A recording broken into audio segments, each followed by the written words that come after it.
बंधु प्रेम के आदर्श त्याग मूर्ति भरत जी का अयोध्या लौटना।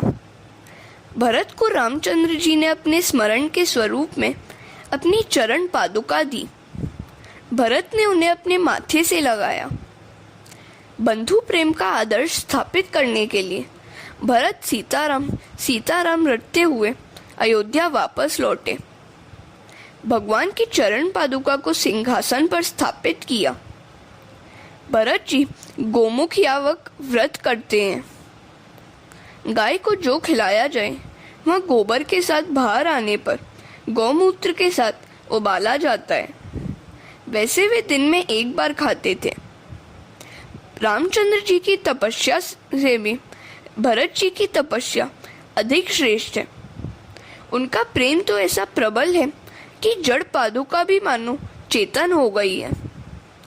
राम वियोगी का जीवन कैसा होना चाहिए, उसका आदर्श भरत ने जगत के समक्ष प्रस्तुत किया है। हम भी राम वियोगी ही हैं।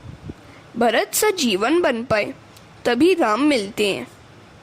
भरत का जीवन हमारे लिए अनुकरणीय है। भरत राम की पादुका से हर बात में आज्ञा मांगते हैं। किसी उलझन के समय किसी जीव से परामर्श करना अच्छा है, किंतु भगवान से परामर्श करना तो अति उत्तम है। जीव की राय शायद राग द्वेष से भरी हुई हो, सो ठाकुर जी से ही सलाह मशवरा करना अच्छा है।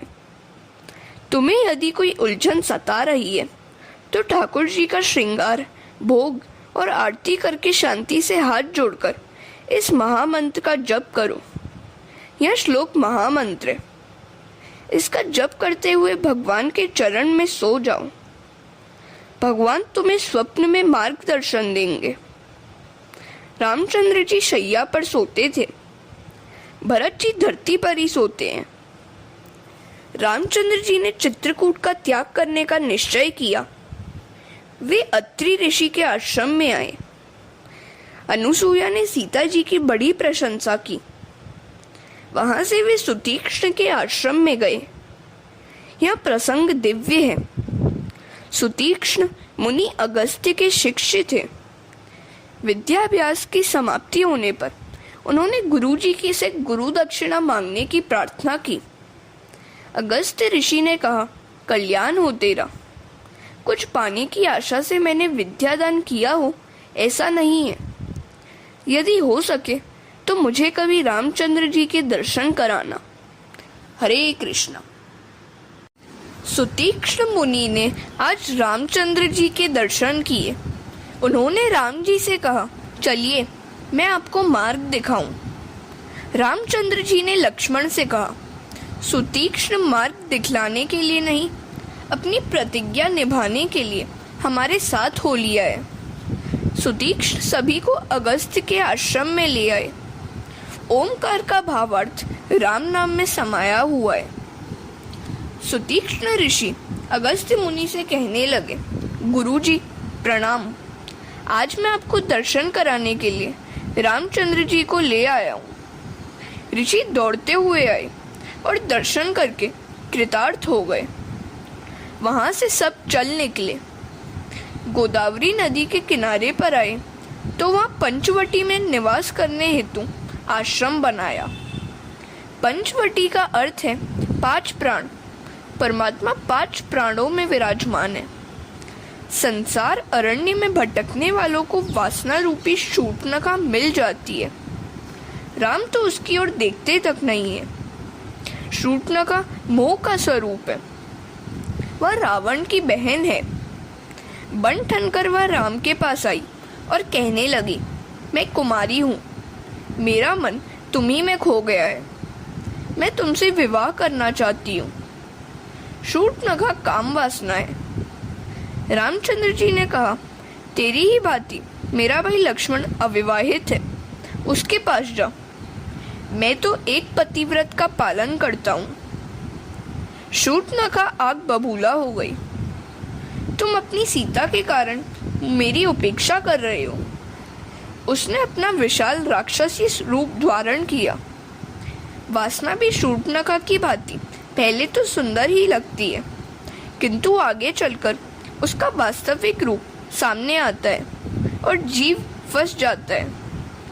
वह आरंभ में सुकुमारी लगती है, किंतु आगे चलकर भयंकर हो जाती है। उसकी पकड़ से छूटना आसान नहीं है। लक्ष्मण जी ने शूर्पणखा के नाक कान काट के रख दिए। वह रोती चिल्लाती रावण के पास आई। रावण ने पूछा, क्या हुआ? कैसे हुई तेरी ऐसी दशा? शूर्पणखा ने कहा, दशरथ के 2 पुत्र पंचवटी में रहते हैं। उनके साथ एक सुंदर स्त्री भी है। मैं तुम्हारे लिए उसे लेने गई थी तो मेरी यह दशा हुई। रावण उसे सांत्वना देने लगा। इधर रामचंद्र जी ने सीता जी से कहा, देवी, अब लीला का समय आ गया है। तुम अग्नि में निवास करो। इसलिए तो लिखा गया है, रावण जिस सीता को ले गया था वह सीता नहीं, सीता की मात्र छाया ही थी। रावण मारीच के साथ पंचवटी आया। मारीच ने कपट से कनक मृग का रूप धारण किया। सीता जी ने यह सुवर्ण मृग देखा तो राम जी से कहा, मुझे इसकी खाल का वस्त्र पहनने की इच्छा है, आप इसका शिकार कीजिए। राम ने भागते हुए उस मृग पर बाण चलाया तो वह हे लक्ष्मण बोलता हुआ धाराशायी हो गया। इधर सीता जी ने लक्ष्मण के नाम की पुकार सुनी तो लक्ष्मण को अपने पति की सहायता के लिए दौड़ाया। लक्ष्मण आश्रम के बाहर निकले तो रावण ने भिक्षुक का रूप लेकर सीता जी का हरण किया। हरे कृष्ण। सीता हरण एवं जटायु मरण। रावण सीता जी को रथ पर बिठाकर आकाश मार्ग से जा रहा था। मार्ग में जटायु ने सीता जी की आर्तवाणी सुनी तो उन्होंने रावण से युद्ध किया। उन्होंने रावण से पूछा कि कहाँ है उसकी मृत्यु। रावण को छल करने का अवसर मिल गया। उसने झूठ मूठ कह दिया कि अपने पाँव के अंगूठे में है। जटायु जो ही उसका अंगूठा काटने के लिए झुके, रावण ने उसका पंख काट दिया। लक्ष्मण को आया हुआ देखकर राम ने उनसे पूछा, तुम्हें तो अपनी भाभी की रक्षा के लिए वहीं रहने को कहा था, यहाँ क्यों आए? लक्ष्मण जी ने कहा, मैं तो वहीं रहना चाहता था, किंतु भाभी के आग्रह के कारण आना पड़ा। और उन्होंने बड़े भाई से सारी बात सुनाई। रामचंद्र की सेवा करना बड़ा कठिन है। लक्ष्मण से राम ने कहा, अगले जन्म में मैं तेरी सेवा करने के लिए आऊंगा। लक्ष्मण का दूसरा जन्म हुआ बलराम का। तो दोनों भाई आश्रम पर वापस लौटे। देखा तो सीता का कोई पता ही न था। एकनाथ जी ने सीता वियोग का बड़ा अच्छा वर्णन किया है। राम जी सीते सीते पुकारते हुए विलाप करने लगे। लक्ष्मण उन्हें बार बार धीरज देते हुए समझा रहे थे। राम कहते हैं, यह धरती मेरी सांसें हैं। जब भी वहाँ दृष्टि जाती है तो मानो वह मुझे कोसती है। अपनी पत्नी की रक्षा करने की यदि तुम में शक्ति ही नहीं थी तो विवाह ही क्यों किया था।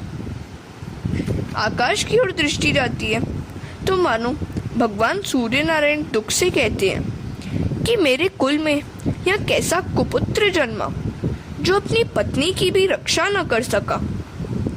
दोनों भाई सीता को ढूंढते हुए घूम रहे थे कि एक स्थान पर घायल जटायु को देखा।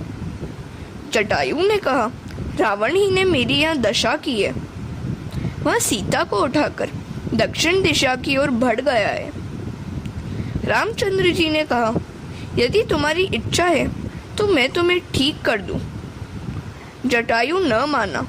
उसने कहा, मृत्यु के समय मुख से जिनका नाम उच्चारित होने पर अधम को भी मुक्ति मिलती है, वैसे आप मेरे समक्ष उपस्थित हैं, तो फिर मुझे कौन सी इच्छा पूरी करनी है जिसके लिए इस शरीर को बनाए रखूं। जाकर नाम मरत मुख आवा, अधमऊ मुकुट होई श्रुति गावा। सो मम लोचन गोचर आगे, राखूं दे नाथ के ही खागे। जटायु ने गिद्ध की चे छोड़ दी और हरिधाम चले गए।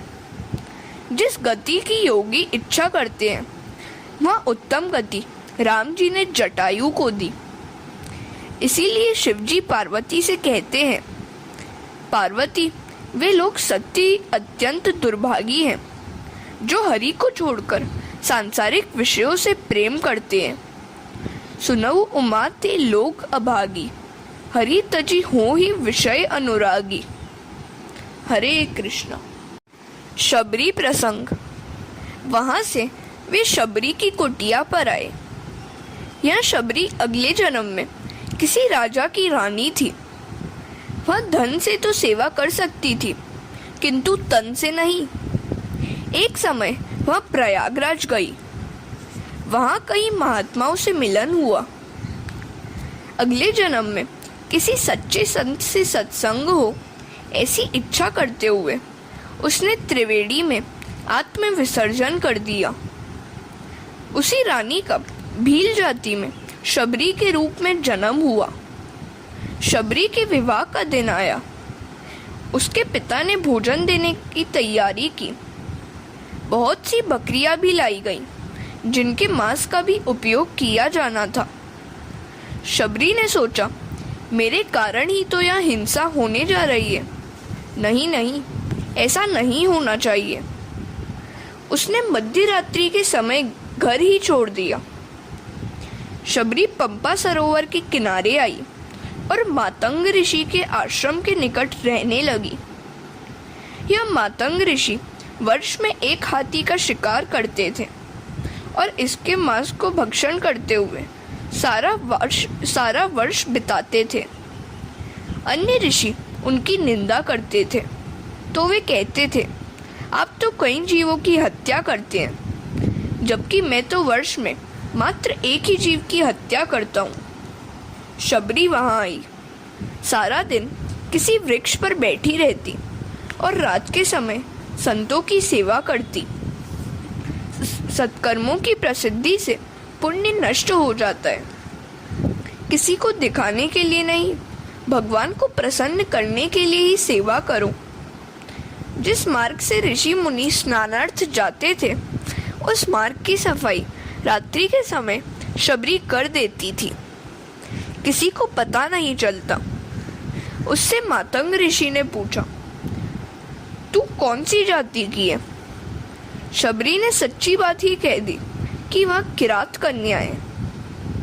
मातंग ऋषि ने सोचा कि यह हीन जाति की है किंतु हीन कर्म नहीं है। उन्होंने कहा, पुत्री, तुम मेरे साथ आश्रम में ही रहना। शबरी शुद्ध थी, फिर भी लोग निंदा करते थे कि ऋषि होकर भी भील कन्या को अपने पास रखा है। ऋषि ने उसे राम मंत्रों की दीक्षा दी। एक दिन मातंग ऋषि ब्रह्मलोक में जाने की तैयारी करने लगे तो शबरी को बड़ा दुख हुआ। वह कहने लगी, पिताजी, आप मत जाइए। आप चले जाएंगे तो मेरा क्या होगा? ऋषि ने कहा, मैंने तुम्हें राम मंत्रों की दीक्षा दी है, श्रद्धा रखना।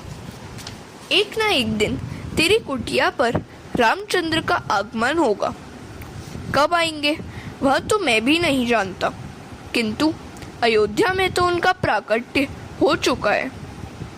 जप, तप, दान, तीर्थ आदि सब कुछ करने पर भी यदि किसी सच्चे संत की कृपा न होगी तब तक भक्ति सफल नहीं होगी। वैष्णव आशा में ही जीते हैं कि मेरे प्रभु मुझे अपनाएंगे। बड़े उत्साह से सेवा स्मरण करते रहो। मन न लगे तो सतत सत्कर्म करो। शबरी को श्रद्धा थी कि राम कभी तो आएंगे ही। वह वन में से बेर आदि फल ले लेती थी। सारा दिन प्रतीक्षा करती थी और शाम को ही खाती थी।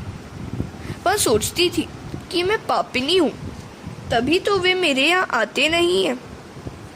राम की प्रतीक्षा करते करते अब तो वह वृद्धा हो गई, फिर भी वह उसी आशा में जी रही है। मेरे गुरुजी ने कहा है, राम जी के लिए लाए गए फल वह ऋषि कुमारों में बांट देती थी। घट घट में राम बसाए। तपश्चर्या करने से सिद्धि अवश्य मिलती है। शबरी सारा दिन राम मंत्र जपती रहती थी। उसका जीवन संयमी और सेवामय था। उसकी निष्ठा दिव्य थी। ऐसों के घर राम नहीं जाएंगे तो फिर किसके घर जाएंगे? हरे कृष्ण। राम लक्ष्मण पंपा सरोवर आए तो ऋषि मुनियों ने उनका स्वागत किया। वे सब अपने यहाँ पधारने का आग्रह करने लगे तो राम जी ने कहा, पहले मैं शबरी की कुटिया पर जाऊंगा। सभी स्थानों में हमेशा जो मुझे ढूंढता है उसे मैं भी ढूंढता हूँ और उसके पास जाता हूँ। जिस समय राम लक्ष्मण शबरी की कुटिया पर पहुंचे उस समय वह राम मंत्र का जप कर रही थी। शबरी ने दोनों का स्वागत किया और बैठने के लिए अच्छा सा आसन दिया। मैं वैसे तो जातिहीन हूँ, फिर भी आपकी शरण में आई हूँ। राम ने कहा, मैं और किसी भी प्रकार का संबंध नहीं चाहता, सबसे ऊंची प्रेम सगाई। शबरी बेर का दोना ले आई और चक चक कर सभी को देने लगी कि कहीं खट्टे तो नहीं है। वह भगवान के दर्शन होने पर इतनी तो भावावेश में है कि उसे यह भी विचार नहीं आता है कि भगवान को झूठे भेर खिला रही है। राम जी ने बेरों की प्रशंसा की। मिठास तो प्रेम में ही है। प्रेम कलंकित न हो। ईश्वर को मात्र उनके लिए ही प्रेम करो। महापुरुष वर्णन करते हैं कि शबरी के बेर खाकर राम जी ने जो कुठली फेंक दी थी उनमें से द्रोणाचल पर्वत पर संजीवनी वनस्पति उत्पन्न हुई। इसी संजीवनी से लक्ष्मण जी को जीवन दान मिला था। अतिशय भजन करो, सच्चे साधु संतों में विश्वास रखो। शबरी का चरित्र मानव मात्र के लिए आश्वासन रूप है। भगवान अवश्य मिलते हैं। श्री राम ने शबरी से पूछा, तेरी कोई इच्छा है? शबरी ने कहा, इस पंपा सरोवर के बिगड़े हुए जल को आप शुद्ध कर दीजिए। किसी समय एक ऋषि ने शबरी को लात मारी थी, सो इस सरोवर का जल बिगड़ गया था। राम जी लोगों से कहते हैं कि इस जल को शुद्ध करने की शक्ति मुझ में नहीं है। यदि शबरी के चरण तीर्थ के जल के इस सरोवर में अंजलि दी जाए तो बात कुछ बन सकती है। शबरी को सरोवर में स्नान कराया गया और फलतः सरोवर का जल शुद्ध हो गया। राम ने शबरी का उद्धार किया। राम का दर्शन करती हुई शबरी योगाग्नि में विलीन हो गई। रघुनाथ जी अब ऋषिमुख पर्वत के समीप आए। वहां सुग्रीव रहते थे। वहां प्रथम तो हनुमान जी से मिलन हुआ। हनुमान जी ने उनका परिचय जाना और सुग्रीव से मैत्री करा दी। जब तक ईश्वर से जीव की मैत्री नहीं हो पाती है तब तक जीवन सफल नहीं हो पाता, और ऐसी मैत्री हनुमान जी अर्थात ब्रह्मचर्य के बिना नहीं हो पाती। राम नाम तो अमृत से भी श्रेष्ठ है। राम नाम भवरोग की दवा है, किंतु संयम के बिना वह भी कारगर नहीं हो सकती। राम नाम तो सब कहे, दर्शत कहे न कोई। हरे कृष्णा।